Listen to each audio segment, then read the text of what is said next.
Folks were shocked and stunned yesterday to find the news of Michael K. Williams being found dead in his Brooklyn apartment at the age of 54.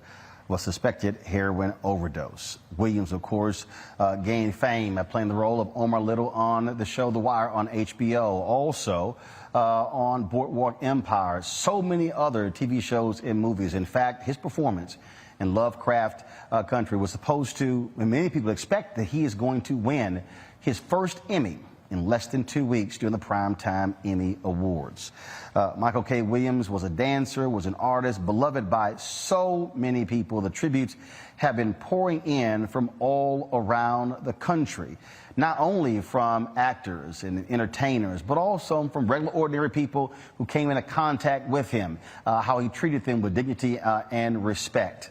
One of the folks who poured his heart out on yesterday on social media is actor Wendell Pierce, who starred with him in the show The Wire. In this video that he posted yesterday, the others posted, this is where you hear Wendell with Michael standing right there describing how an amazing actor he is.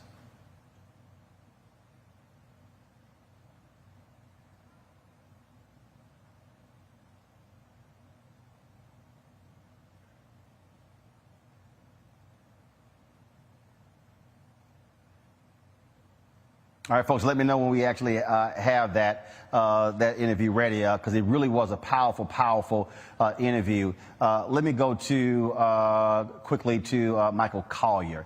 Michael is a comedian out of Los Angeles. He posted yesterday about his good friend Michael K. Williams. Michael Collier, glad to have you back on the show. Unfortunately, under these circumstances, just to share for our audience your thoughts and reflections on your dear friend Michael K. Williams. Well, you know, I love the brother, and I went to see Denzel Washington on Broadway, and pull this camera back even further. We went to see Denzel Washington play A Raisin in the Sun, and then afterwards we stood outside at intermission and just sort of compared acting notes. If you're watching Denzel and you're an actor, you are in a master class, brother. You are looking at the very best of the best, and there I was standing with Michael K., who is the best of the best as well. So we got to laugh about that. We got to go to the Academy Awards parties together like 2 years ago, and just to be able to hang and talk to him was so cool. I do a show called Superstar Interviews, and I had an opportunity to interview him for a 40-minute one-on-one, and I'll be running that tomorrow at 6 p.m. On Instagram, Facebook, and YouTube. So people just see him chatting for 30, 40 minutes, us laughing and breaking it up. And I don't know what kind of time you have, but I wrote a poem. You got time for a poem, Roland? Michael, go ahead. Okay. It's called My Friend. When Michael K. Williams did The Wire, he set the whole television world on fire. When Omar came down the street, you better pick up and run, or you's gonna be one messed up son of a gun. He did more than just hood roles, and they all still inspire. He also was the top gangster in the almost all-white Boardwalk Empire. His work in When They See Us was surprising and stellar, but he wasn't just a great actor. He was a hell of a fella. When I think of his character and heart, there's no one word I can find, but everyone that met this man will tell you that he was kind. For his august work on Lovecraft Country, he's nominated for an Emmy Award. And on his trip to heaven, I hope he knows that he's adored. I swear I hope he wins that thing to crown his awesome career. And I hope we all can applaud the human he was when he was hanging around out here. We will miss this magical brother. Great actor, great father, great dancer, great man. We will fill in his spirit with prayers and love and put the rest in God's hands. I love that brother, man. And he had just such a great body of work that was so varietous. He did all types of roles, man. And he brought all of it and he left it all right there in the camera. he didn't play. So I was honored to know him, and I will be sending prayers up for him on my shows. Every place I go for the next couple of weeks, I'm burning 2 candles a day and just wishing that wherever he goes, I know he's in the heart of God, but now I want to keep him in the hearts and the minds of us, because, you know, this is 4th Emmy nomination, and I want him to win this one. Michael Collier, we appreciate you sharing your time and thoughts and reflections on your friend Michael K. Williams. Thank you, King. All right, see y'all. All right, folks. Michael talked about the roles that he played. One of those roles was in the remake of the movie Superfly, which was led by Director X. He joins us right now here on Roland Martin Unfiltered.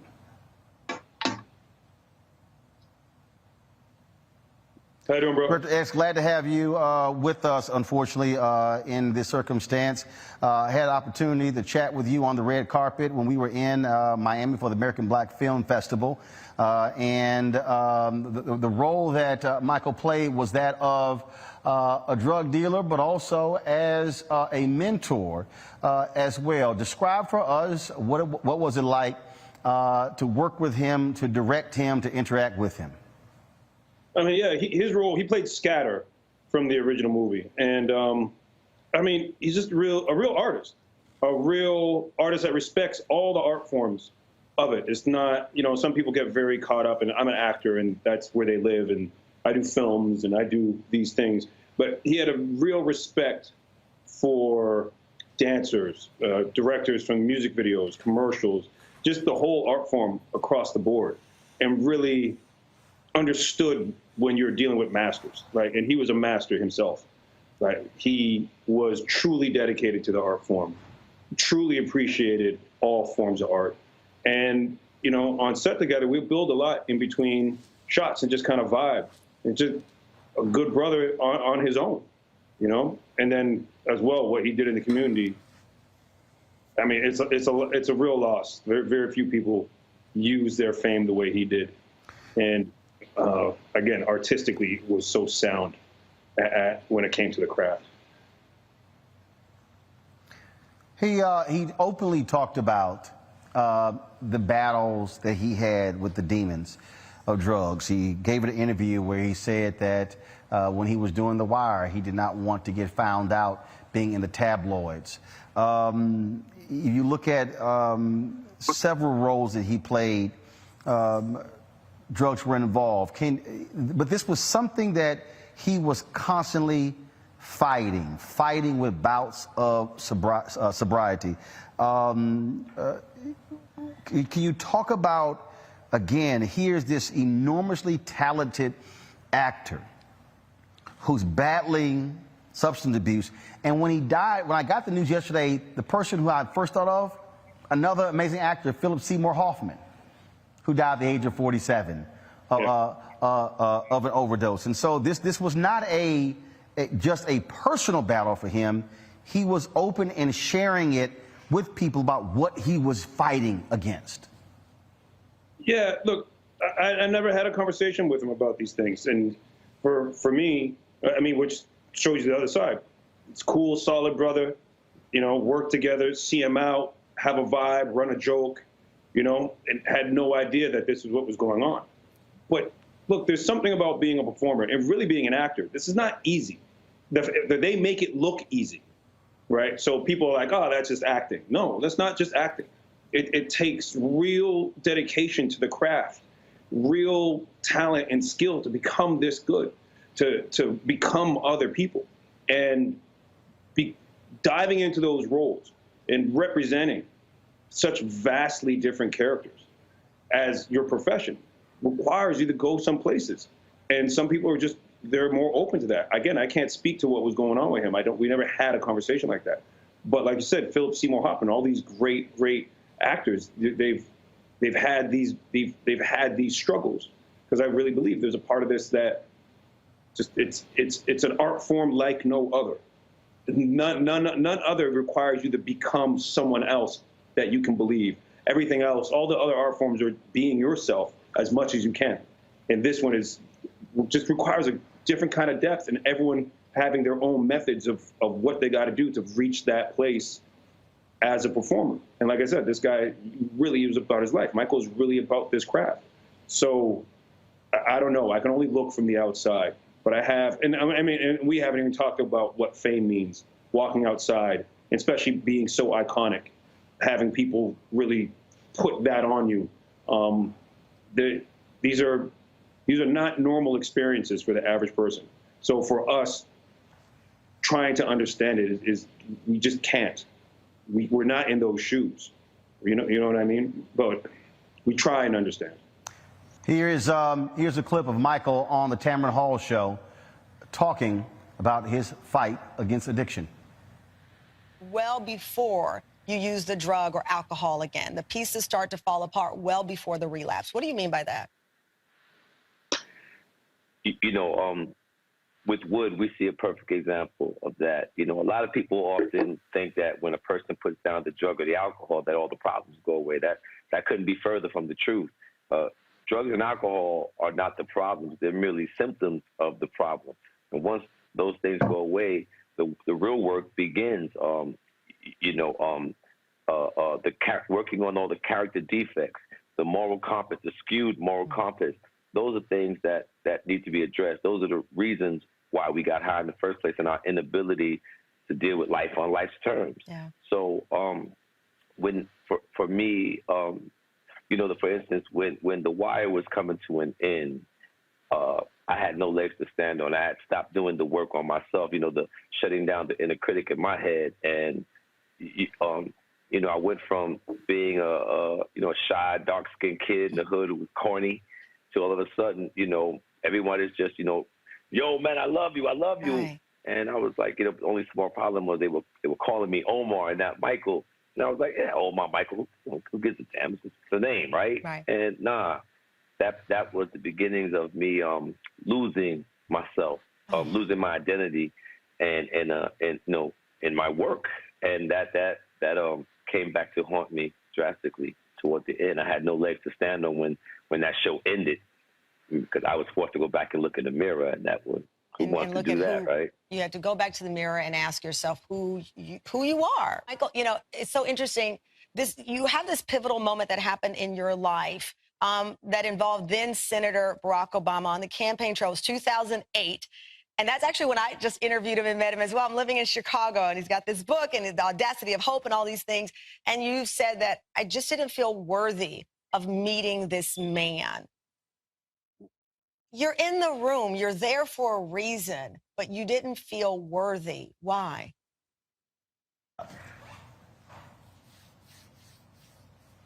All right, folks, we still have Director X here. I want to bring in now actor Morris Chestnut, journalist Tanya Hart, and also actress Erica Alexander. Glad to have all of you on the show. Morris, you starred in a movie alongside Michael K. Williams. We've heard from so many people, and they all describe a brilliant craftsman, someone who had a true appreciation for the craft of acting. Because I'd never met Michael before we worked together, and you see all his characters, and you never know what the person is going to be like when you meet him. And just like in that interview that you just showed with Tamron, he was just so honest, open, and genuine.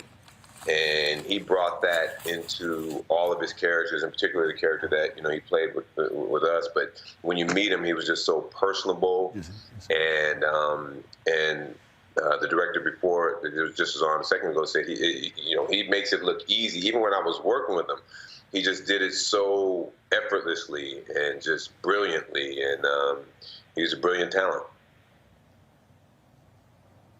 Tanya Hart, you've covered a lot of folks in many ways on red carpets, and one of the things that about Michael K. Williams is that he was not an ordinary brother. You saw him. The distinct mark on his forehead. But the thing that also I thought was always interesting, he you see these roles where he played this really, really serious dude, but man, he was always smiling when you saw him on the red carpet. Yeah. Absolutely smiling, and a very, very, very nice guy. You know, it's not easy being out there on the red carpet for the actors, and even for the journalists. And I have to say, Michael, as intense as he was in his roles, there was an underlying inner sweetness to him, I guess is the best way I can describe it. He was really a sweet guy. I mean, and you could tell. And he always had a smile on. Let me tell you something else. The brother was always sharp, okay? He did not hit a red carpet where he didn't have his AAA game on, and you had to love that about him. And even in the roles he plays, you know, they weren't always where he had to dress up. He looked really great in his clothes, let me just put it that way. So, but there was a sweetness about him. Also, I'd like to say that, you know, people haven't really talked about some of the things that he did when he wasn't on camera. He worked with children. You know, he had a very special organization that he worked with, and I wanted to make sure I got the name of that right, and I have it right here someplace. I think it's Making Kids Win. And that was very, very important to him. So I just think that the other thing is, by the way, it's 5 Emmy nominations with the one coming up on Sunday, the 19th of September. I do believe that he is going to win this. I think it's just his turn. We all know here in Hollywood how some of these things work. And after 5 nominations, and they were all great, it's his turn this year. So I'm kind of betting that he will win this. The sad part is that it will be posthumous. So I don't know. We've lost a great talent. There's one other thing I want to say that I think is very important. We've lost a lot of people to drugs all of a sudden. And there's a thing out there now called fentanyl that apparently is going into a lot of the drugs that people were using recreationally. I would just like to say to everybody, just don't do it. It's not worth your life. It's not worth leaving this planet because somebody gave you a bad batch of whatever it was. So I'm just hoping that people won't do it. And the other thing I'd like to say about that is, with Michael, as well as many other people, his drug addiction started when he was a teenager. And I think we don't understand how hard it is to get rid of an addiction when you started at that age. And I think that we need to start embracing our young people and making sure that they get the help they need when they need it, so we can prevent these kinds of things from happening.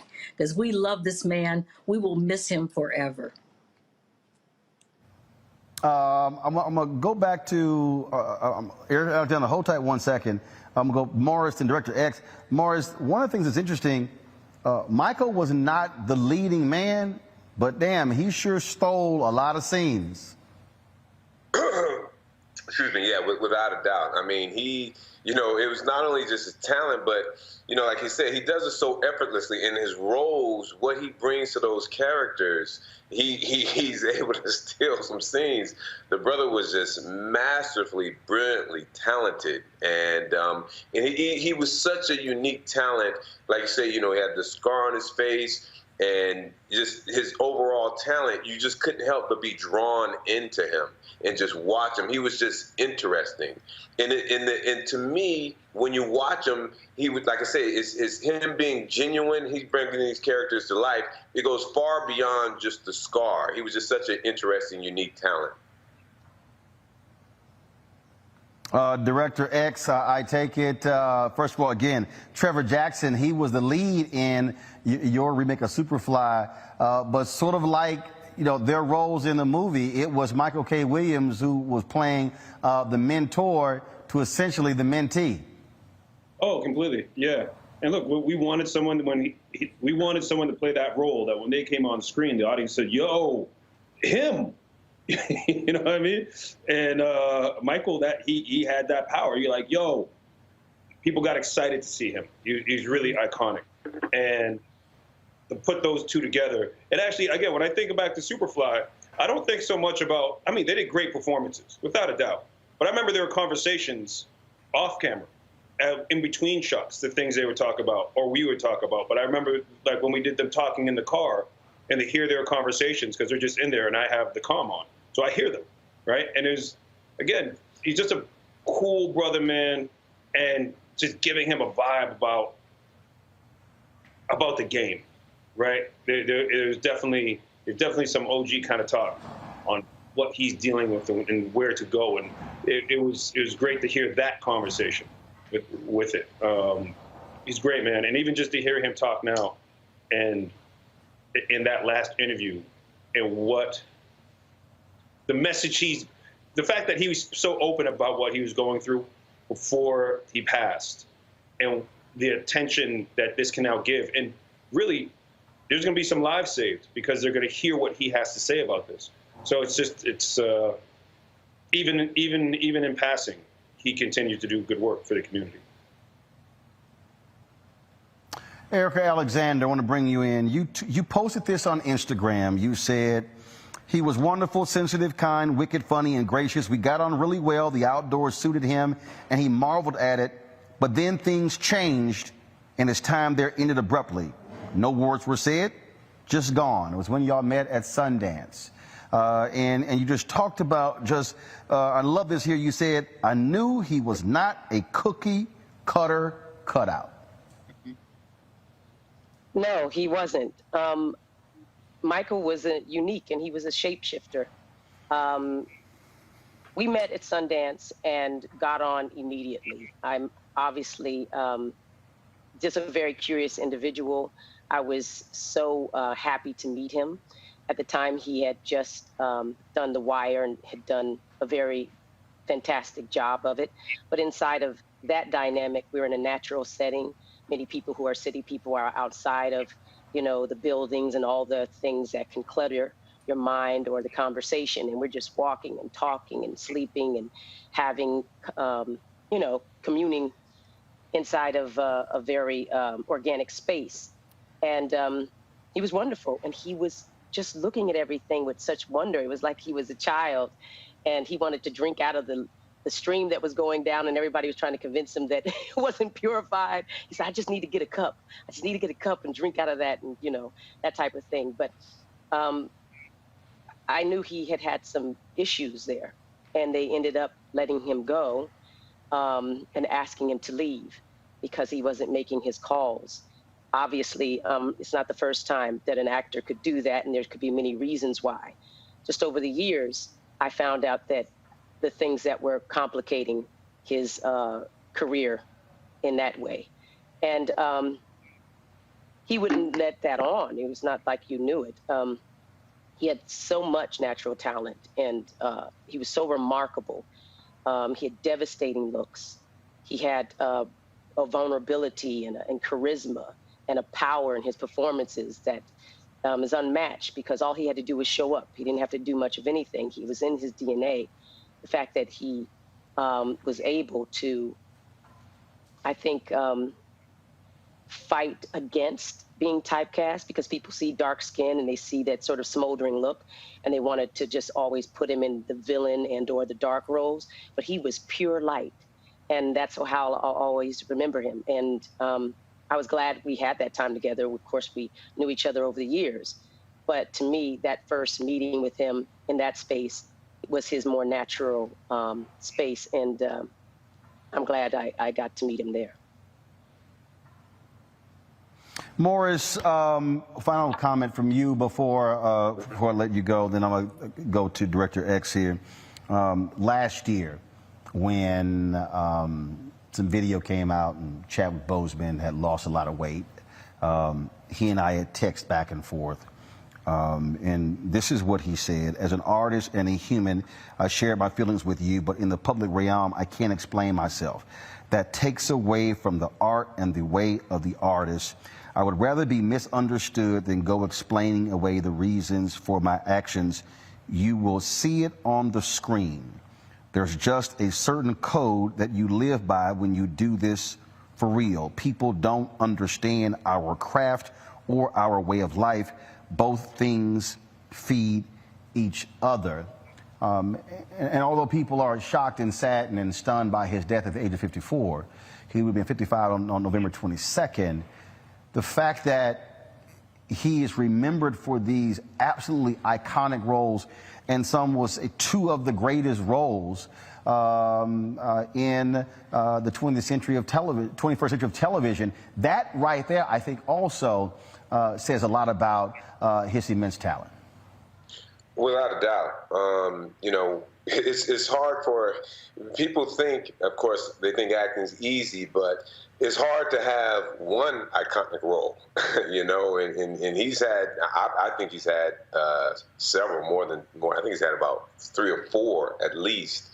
And I can say with me, what really resonated with me with him is seeing him in so many roles before I met him, and then him being as open and genuine and as he was, and it shows through during his work, which allowed him to, you know, of course, he put a lot of resources to portray those characters have become iconic, and it's just something to me as I just respect, you know, as a person, but even more particularly as an artist, for him to be so open and genuine, and then to be able to delve into those characters like that. Actor Morris Chestnut, always appreciate it, my brother. Thanks a lot for joining us. Appreciate you. Appreciate you. Thanks, Roland. Director X, your final comment. Man, there's a real sadness around this. This is our loss, but I do trust in God, and I do know that the spirit lives past the body. So his spirit is still with us, and in God's divine timing and understanding, this is what is meant to be. And like I said, whether it's saving a life, someone understanding about drug abuse, and whichever road that the things that he has said and that we're now bringing to the forefront, and the amount of people that reaches. Again, I can't speak on the Most High and why he does his things, but I trust in God. And like I said, the spirit lives on. So I take some solace in that.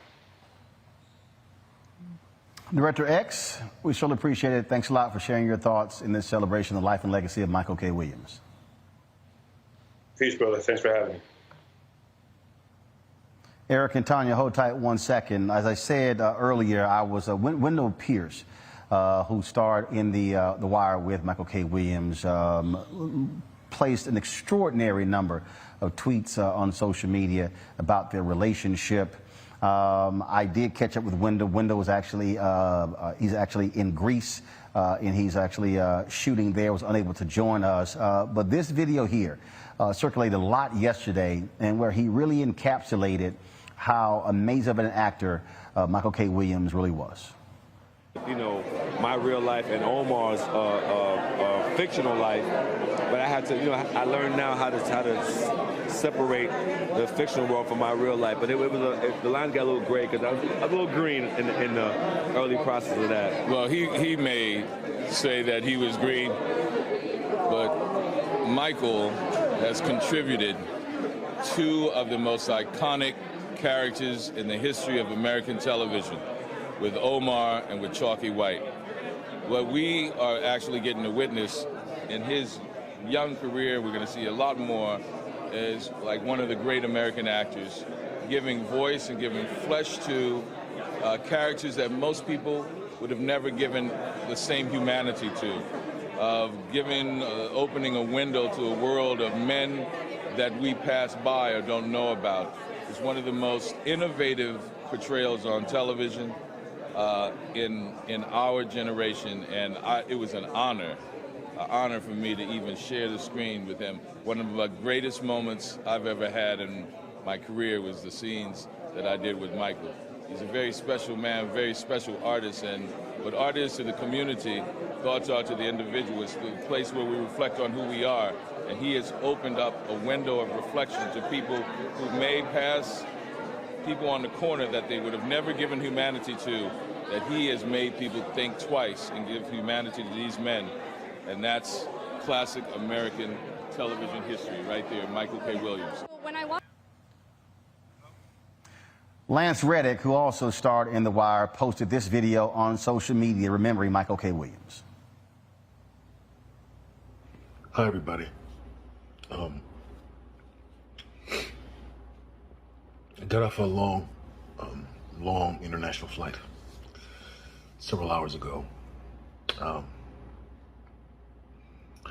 And I got to the airport, and my wife showed me the news that Michael K. Williams had passed.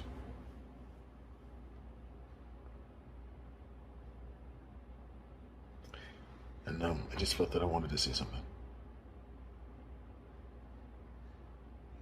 We weren't close.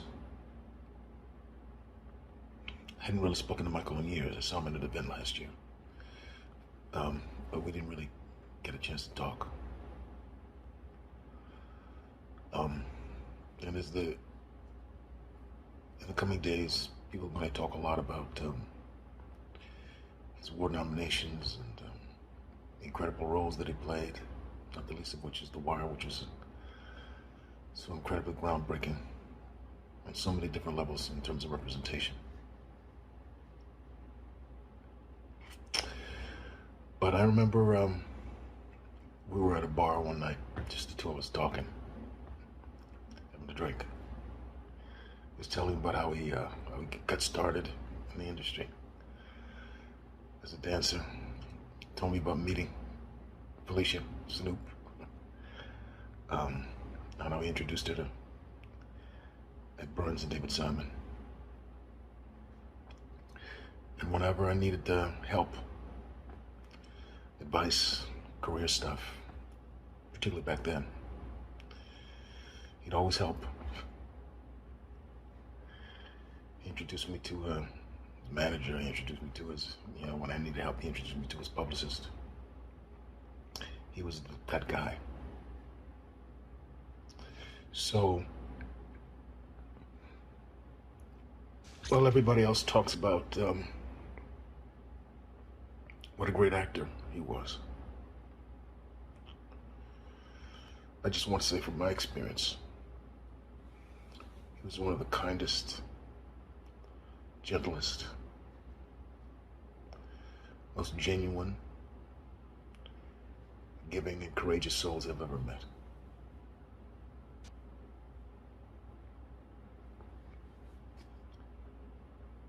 Rest in peace, my brother. Much love and respect.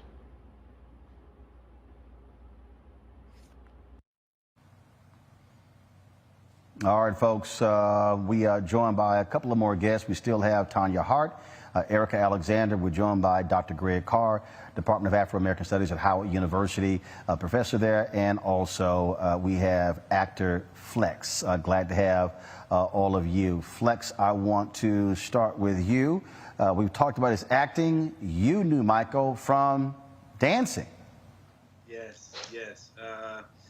Before all of this, we go back to the club days. We were just backpack kids dancing in clubs in New York like the Sound Factory and the Tunnel and Choices and all these different clubs. And we would just dance, man, all night, just free. We no cares in the world, man. And as this video has surfaced, that was him. And he was always genuine, always greeted you with the beloved, how are you?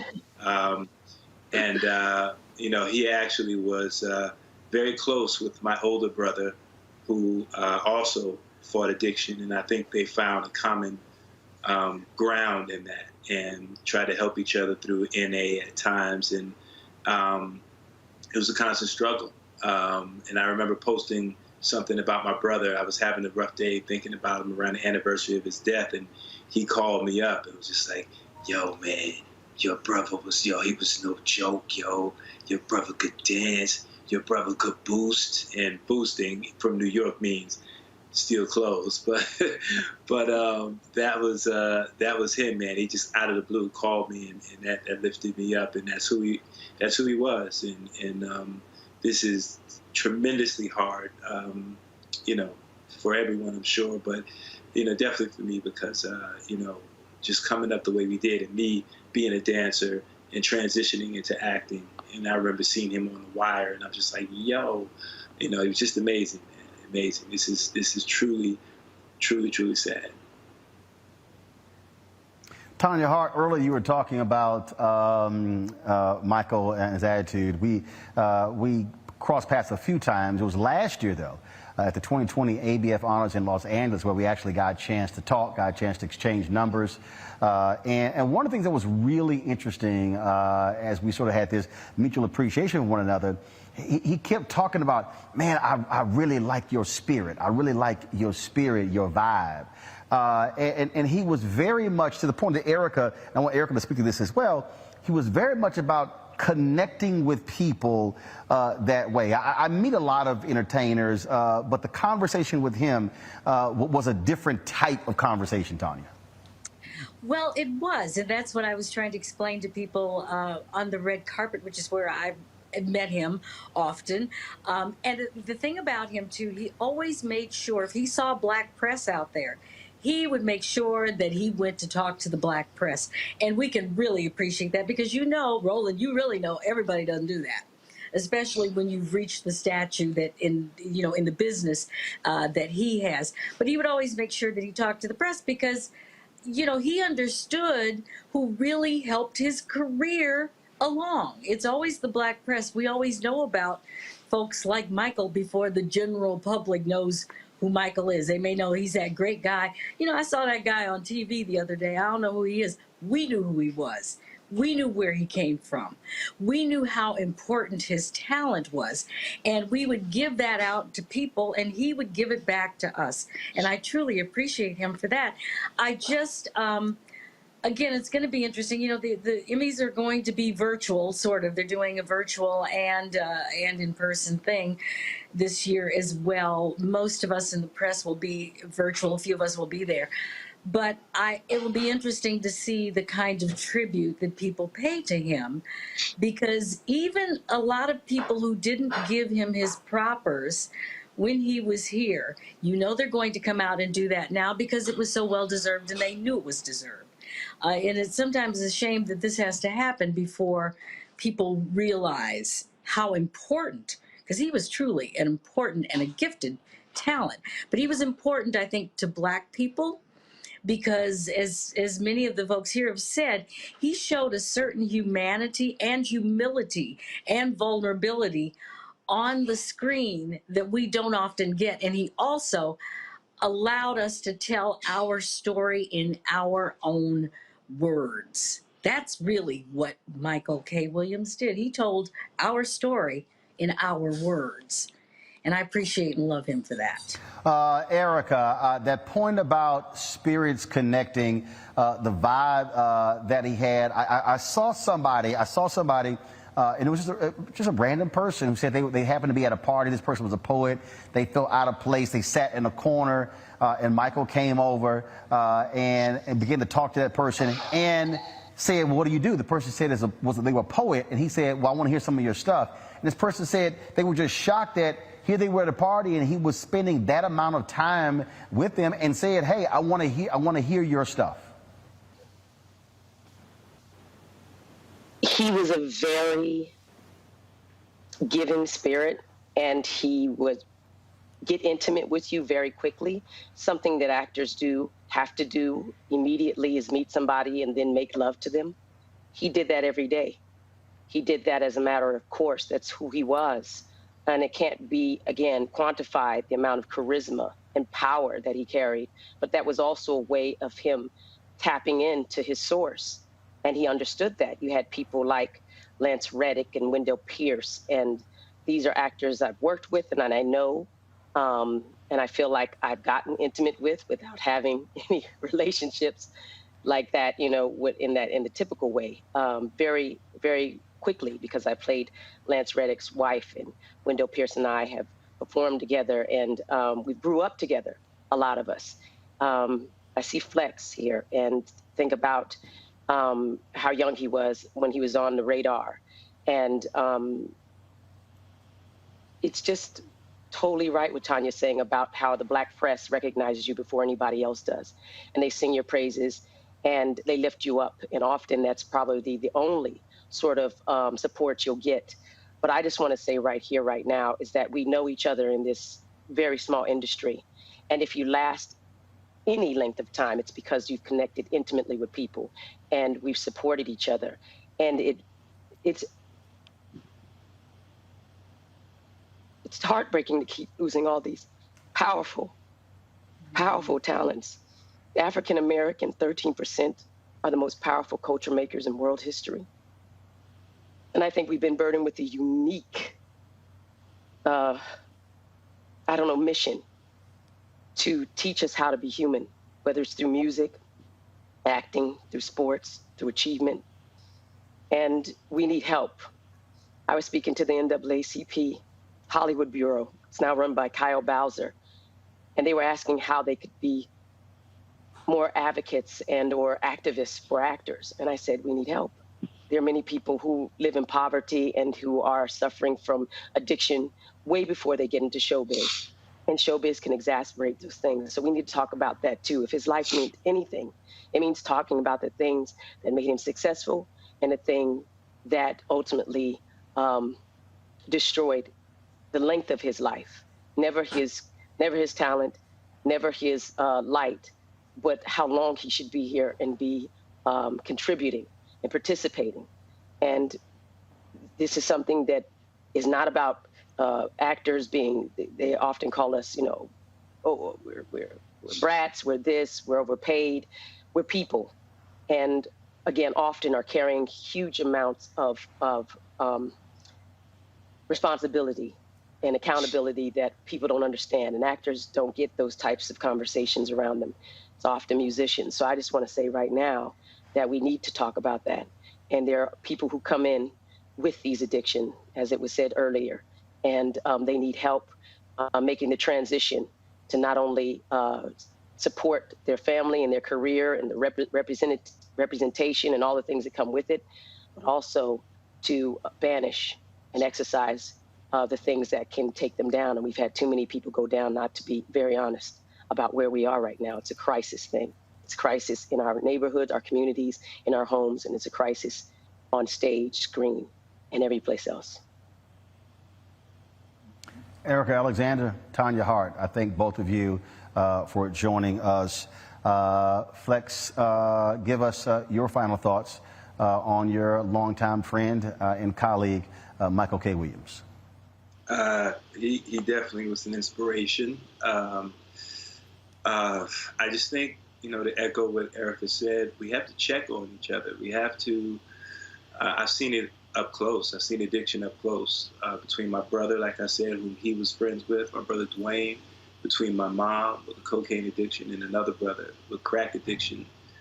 Thankfully, they beat it, but, we got to check on each other. And in this business and what we do, I think sometimes we get more caught up in what people think about us as opposed to being thought of. And he was just a generous guy in that way.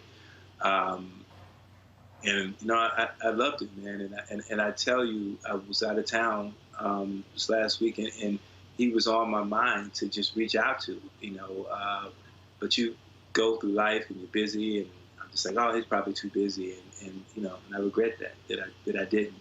But I tell you one thing, his impact will last forever, and I'm just thankful that the Infinite Creator just allowed me to have whatever time that I had with him, and that he was able to share his gift with the world. So, my heart goes out to his son and to his mom, who's 93 and still going, and all of his supporters and friends. Flex, always a pleasure, man. I appreciate it. Thanks a lot. Thank you, brother. Folks, in a moment, we're going to be joined by Fat Joe, as well as Freeway Ricky Ross, who Michael K. Williams portrayed in the movie Kill the Messenger. Before we go to them, Dr. Greg Carr, put this in perspective. One of the things that I heard people talk about was Michael K. Williams brought to the screen the portrayal of black men who are often ignored, who are often forgotten, and he brought a sense of humanity to the screen. And so put his career in historical terms, put it in contemporary terms, in terms of what he meant in this era of Hollywood, but specifically Black Hollywood. Well, brother, something Eric Alexander said very importantly, and everyone has said it, but speaking to his spirit, his ethos, even as I sit here, as we sit here and look at you there in a building that was very much frequented by our frat brother W.B. Du Bois when he was an undergraduate student at Fisk, Du Bois, who knew many of the women and men, and that portrait of the Jubilee Singers behind you. We remember in 1903, W.B. Du Bois in his book, The Souls of Black Folk, talked about this double consciousness. If you're black in America, you not only see through the eyes of black people, you also are forced to see yourself through the eyes of white people looking at you. And Michael Williams, man, and this is from somebody who was a theater major right down the street from where you are at Tennessee State. So, you know, trained on the stage, looking at someone who was a trained performer, as we know, as a dancer, choreographer, but then who entered the representation of black figures without that kind of theater background or deep background, who in fact came into his first movie role because Tupac Shakur was looking through still photographs and said, hey, this guy looks thugged out enough to play my little brother. Go find him. And that's what got him that first role in the film Bullet in the mid-90s. This was a man who exuded our complex humanity. You know, in an interview he gave with the Guardian newspaper a few years ago, he said, you know, I use my job. Notice how he calls it a job. I use my job to engage and to extract empathy and compassion for people who are often stereotyped and might otherwise be ostracized. Michael K. Williams, his mother 93, my own mother's 93, just turned 93 yesterday, in fact, you know, but his mama came from the Bahamas. And so he said, growing up, the youngest of 10 children, I knew what it was like to celebrate getting a green card. That work ethic is there. When he was 12 or 13, his father left the household and moved south. And from 13 till he got that scar on his face in a fight in Queens on his 25th birthday from somebody who pulled a razor blade out and slashed him across the face, Michael K. Williams is trying to navigate the streets of New York in a way that allowed him to have his whole humanity. Here's a man who said, I wasn't a typical alpha male in that sense. And we see the complexity of his black maleness on the screen in all his roles. That last major role that Sister Hart said that he might get that award for and probably will get the award for in Lovecraft Country, Montrose Freeman, unlike Chalky White, one of the most stereotypical names you could put on a black character in Boardwalk Empire, unlike even Omar Little, who after the first season of The Wire was only supposed to be there 1 year. He ends up going through the rest of the run, and he says, you know, at the end of year 1, I wore the darkness of Omar Little, because even people in the hood were calling me Omar. When he first met Barack Obama, he said, Omar. Hey, dude, this is my name, not Omar, but, you know, I'll wear that. He came out of that first season with all of that stuff. He says, I lost everything. I was on cocaine at the end of the year. I lost all the money. He rebounded. But through it all, he portrayed the complexity of black maleness in a way that wasn't coached by directors that he had grown up in college or on the stage or in off-Broadway. It was coming out of his full humanity, which is why I think it's very interesting that he, in many interviews, he said, after Lovecraft Country, he said that uncovered generational trauma in me that I had to go and seek therapy. He said the first time he saw therapists on a movie set was when Ava DuVernay had them there on When They See Us. And he understood then, I need to do that. So he went to, not only did he do that, he went to Narcotics Anonymous. And so I'll end with this. Michael K. Williams, I don't know that he was acting as much as he was presenting the complexity of what it means to navigate that double consciousness in American life and black life in the world. And ultimately, like any good actor, and I know that from experience, brother, like any good actor, the role doesn't stop when the lights go down. You wear that thing. And ultimately, whether we can say his demons caught up with him or not, this was a man who seemed to live his life openly and honestly from beginning to end. And we're just fortunate we got to see a little bit of that on film. And so as he rises like Roz, an ancestor, we wish him safe journey and understand he paid a hell of a price for helping us see ourselves in the mirror of his craft. Dr. Greg Carr, hold tight 1 second. Joining us right now is a son of the Bronx, rapper Fat Joe. Fat Joe, welcome to Roland Martin Unfiltered. Hey, Roland, how you doing, my brother? What's going on? Man, all good. Always wanted you on the show. I hated it had to be under these circumstances. You're from the Bronx. Michael K. Williams was from Brooklyn, but both of you had New York City in your blood veins. Man, you know, special guy, man, a real special guy. Cared about the community, cared about the people in the community. Every time I talked to him, he was talking to me about his organization and his charity work. As an actor, like the gentleman just before me said, he was brilliant. He was a genius, and just everybody just was in love with him. And he was so incredible at his roles that it was hard to look at him as Michael K. Williams when you met him in person. Like he said, Barack Obama would call him Omar. You know, people walk up to him, call him Chalky White. I mean, this guy was incredible, full of life, gone way, way, way too soon. Talk about the fact that he was very open, Fat Joe, about his struggles in his battle. Courtney B. Vance posted on social media that he would send him quotes from the Bible, and Michael would respond, and he said, and how they would go back and forth. I mean, this was a man who was wrestling with his demons. You know, for me, it's weird, right? Because of course we know his history, but I have been seeing him in the past months and all that, and this guy looks so clean, so sober. He looked like he was just like me and you, just focused, man. So this is coming out of right field to me. I know he's had his histories, I know he's had his battles, but every time I've seen him, he's just been straight up sober and focused and talking about the movement and talking about the people and helping the kids and getting them out of gang life and stuff like that. And so man, this took me by surprise, man. Well, it took, I think, a lot of folks by surprise, and so many people have been shocked and devastated. Nikki Bahari, she tweeted that she was just shooting with him 2 weeks ago. Others talked about talking to him just a week ago, but the reality, Fat Joe, is that one of the things that we understand with addiction is that any one thing could just cause some stuff to just go, and then all of a sudden they make that one phone call, and unfortunately it was time's up for him. Last thing I would like for you to speak to is that for somebody who played these, who the people thought he was serious, he had the scowl, man, this guy had a laugh, and when you saw, he just could fill the room just with his laughter and dance and just truly living life. He was just beautiful, man. He was compassionate. Even though his roles were tough, guys, he was a sweetheart. He was a teddy bear in person. He cared about the people. He was so humble. You know, it's like a guy who wasn't aware of his contributions. He wasn't aware of his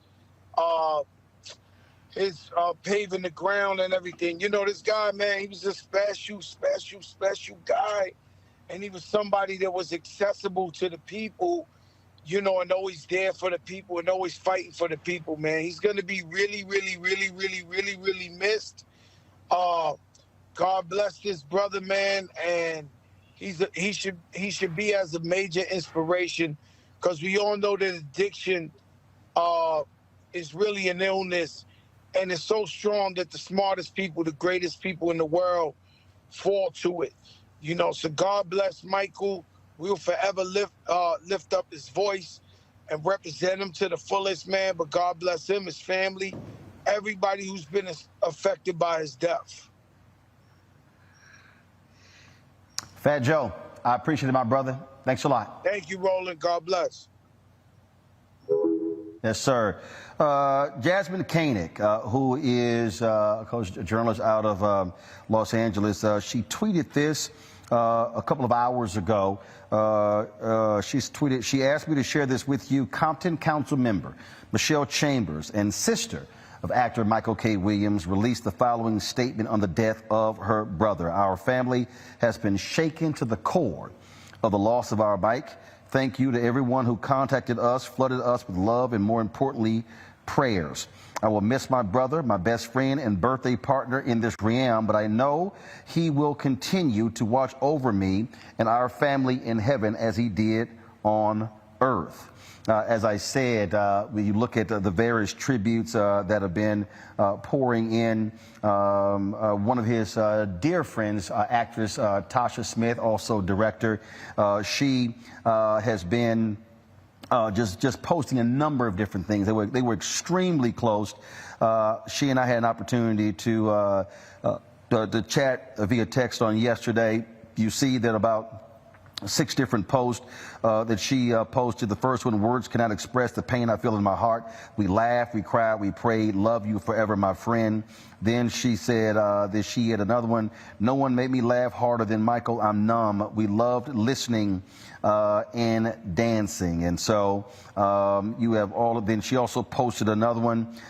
You gave us all so much love, wisdom, and support. My confident friend, prayer partner, fellow artists, you loved hard and lived courageously. You encouraged me and inspired me. You will live in my heart and our hearts forever. I miss you so much. I can't process this.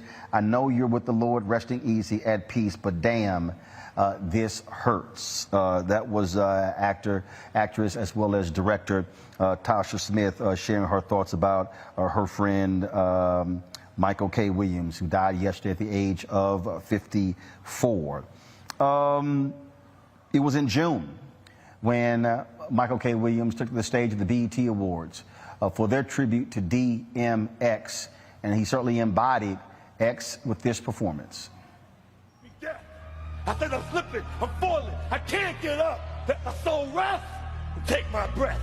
I've been through many different phases like mazes to find my way, but now I know the happy days are not far away. If I'm strong enough, I live long enough to see my kids doing something more successful with their time other than biz. Cause they was forced to me to be a man without a helping hand trying to stand. Damn!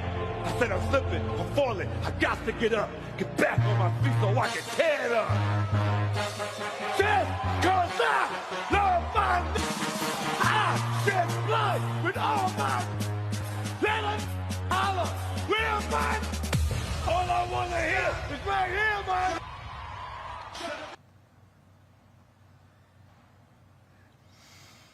Also, folks, there was another video that we saw where Michael K. Williams talked about separating real life from what he portrays on the big or the small screen.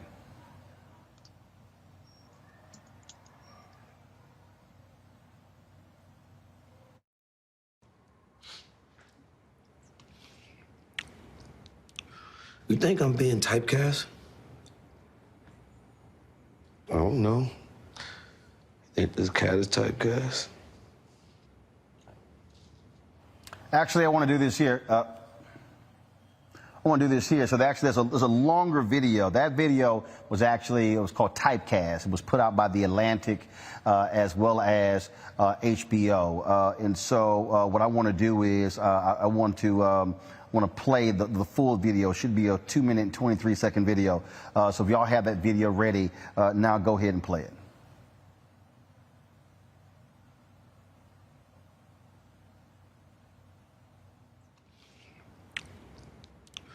You think I'm being typecast? I don't know. Think this cat is typecast?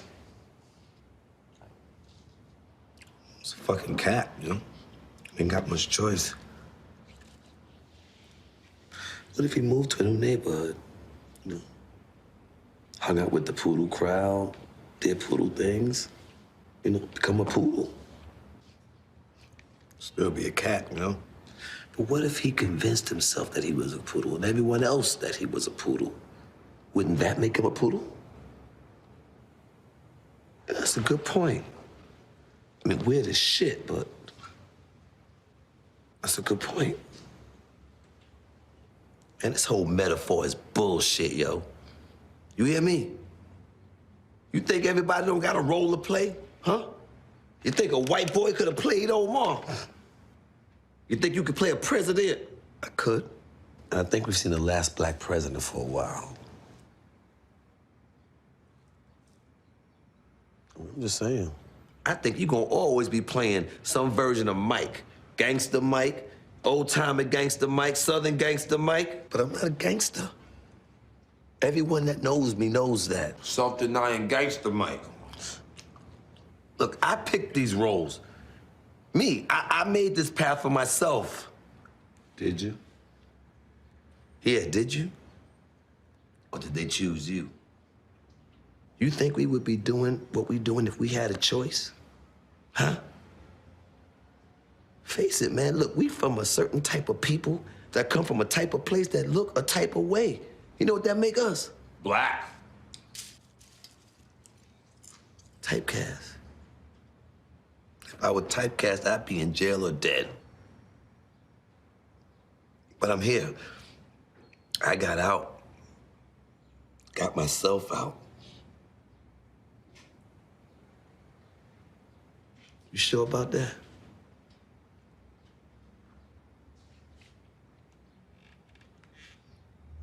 Yeah.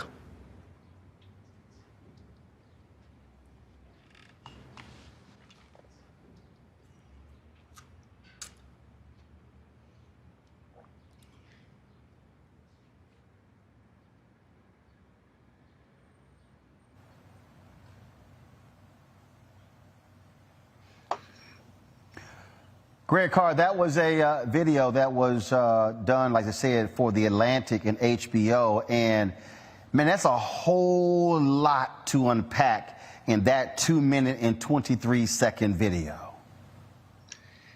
Well, Roland, you know, there's a phrase in Latin that is used in legal circles, res ipsa loquitur. The thing speaks for itself. And it's a very powerful phrase, but I want to go back to a language that was old before the Romans ever figured out how to build a house that stayed up. And that's the ancient Egyptians. They had a phrase that said, at the end of your life, if you live a life that allows you, the ancestors to say, what they say is, ma'aheru. Ma'aheru means the voice is true. We just saw what should probably be that brother's testament. That is his obituary. I mean, watching him portray DMX, you realize he can only embody DMX to a point, because DMX was the characterization of the so-called alpha male. That wasn't Michael K. Williams. Michael K. Williams, I mean, pushed against the borders of gender. Think about his role in Omar. Again, a role that was only supposed to last one season, but he overflowed the boundaries of expectations. He could not be stereotyped. So he ends up playing a character who is gay, but who also eschews money. Remember, he burns the money in the stash rather than he's just signaling out to these cats and Omar in the street. In other words, who really wants to exact revenge because he loses his male lover, and then when he's in a position to kill Brother Muzan, the Nation of Islam cat, he's got a code. He said, "Well, you didn't do it. I'm not going to kill you." The whole point is that even in the Montrose character there in Lovecraft Country, again, overflows the boundaries of gender. And he talks about growing up, I wasn't that alpha male. What we see in that representation there is the full arc of Michael K. Williams. He's having a conversation with himself, and what he's saying is, they wanted to stereotype me. A lot of people may not know, you know this, you know, you probably already know it. Quentin Tarantino wanted to put him in Django Unchained. It was down to Michael K. Williams and Jamie Foxx for the role of Django. Quentin Tarantino, one of the most brilliant exploiters of black culture in contemporary film history. A real coon maker, in my opinion, excuse the French, but Michael K. Williams, fortunately, didn't get that role. Why? Because I'm sure he would have overflowed the boundaries of Django as well.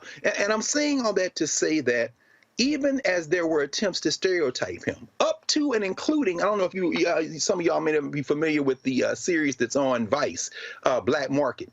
You know, Michael Williams gave an interview where he said, you know, I was filming this, we're talking about the role of addiction in our communities, what happens in our communities, and we saw him parenthetically there in Harlem. I've been on that street corner many times, crossing the street, talking to somebody. You see just regular black people, red, black, and green flags. This man is connected. He said, after we wrapped the segment I was filming, a brother came up to me and said, "Yo, Omar, take me with you, man. Don't leave me here."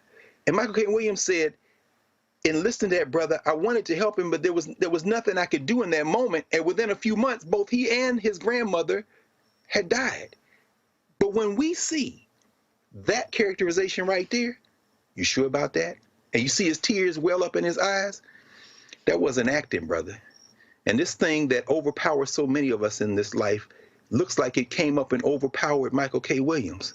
But I tell you what, we all got to go that way. And in going that way, we can always look at this brother and say, in that 2 minute plus a few seconds clip, he embodied what it means to try to navigate this very strange thing, as Du Bois said, this curious thing of being black in a place that rejects you because you are black. He never let it define him. He overflowed all those boundaries, brother. That was a remarkable clip. Thank you for showing it to all of us, brother. Folks, in the movie Kill the Messenger, it portrays the story of Gary Webb, the reporter for the San Jose Mercury News, who broke the news of the CIA's involvement in the spread of crack cocaine across the United States. Michael K. Williams played Freeway Ricky Ross in that film. Joining us right now is the real-life Freeway Ricky Ross. Ricky, glad to have you on Roland Martin Unfiltered. Glad to be here. Share your thoughts with us about the loss of Michael K. Williams, reportedly to a drug overdose, him playing you in Kill the Messenger, a movie where, frankly, drugs is intertwined throughout that story. You know, when I first met Michael, we had a meeting about him playing that role, and I was against it at first. I felt that producers and directors of the movie should not be doing a movie without me, that again, they were taking my story, my name, and using it, but not including me. And I told Michael that. And me and him, we sat down and we talked, and he told me that one of the reasons that he wanted to include me in it because he wanted to show the true story of what was going on in my life and in the story. So we sat down for a couple days and we talked and you know, finally I called him and I said, you know what, Michael, you got my blessings on the road. He also explained to me how the way they wanted him to portray me was not who I am. And not only did he go back to the producers and the directors to fight to get me to be a part of the piece, but he also felt that the role needed to be changed. We talked about that several times, about how he wanted the role changed and how he wanted to portray my character. They did change a few things, but they still wanted to portray me in a certain light. Which was, you know, it came. What does that say about him as an actor? That him playing your role in selling drugs on the West Coast, but how he wanted, he still wanted the humanity of you to still come through in this film. Well, he respected me. You know, he showed me great respect. I mean, you know, my name has been used and my story has been used in so many different pieces throughout Hollywood, and very few have contacted me at all to get my opinion or my consent or anything. So for him to reach out to me and let me know that that he had won the role and that he wanted me to give him my blessings, it meant a lot to me.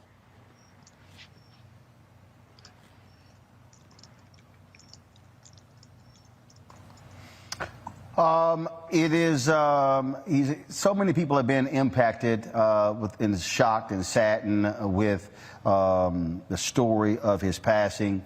He was very open about his battles with addiction. What would you say to someone out there who is doing today what you used to do? Someone who is having to confront the same inner demons that Michael K. Williams had to deal with for so many years in his life, dealing with drug addiction. What would you say to them? Well, you know, wow. And I had quite of an experience with not only selling drugs, but as well as addiction. You know, my brothers, I've had aunties and uncles and cousins as well being addicted to drugs. And it's not an easy feat. You know, it's something that we all wrestle with addiction of some form of another. Me, myself, my addiction turned out to be selling drugs. You know, I fell in love with what we call the game of selling drugs.